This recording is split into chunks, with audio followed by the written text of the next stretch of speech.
Сельхозпроизводители Коми готовятся к весенне-полевым работам. Завозится семенной материал под яровой сев. Для выполнения плана необходимо приобрести более 1000 тонн семян зерновых и зернобобовых культур, 60 тонн семян многолетних трав.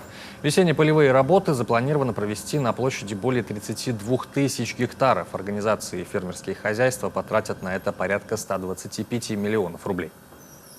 В настоящее время работы по подготовке к проведению весенних полевых работ вступили в активную фазу.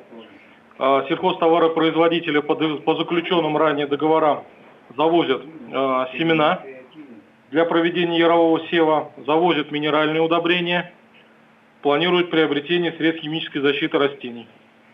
В целом сигналов о каких-то проблем с обеспечением ресурсов для проведения весенне-полевых работ с мест не поступало. Министерство сельского хозяйства держит руку на пульсе, готовы к оперативному реагированию. Благодаря господдержке аграриям Коми за последние 2 года удалось закупить 348 единиц техники. В этом году работа по модернизации технопарка будет продолжена. Республиканский бюджет выделит 36 миллионов рублей. Субсидии распределят в долях от 30 до 70% в зависимости от сложности приобретаемой техники, сообщает пресс-служба регионального Минсельхоза.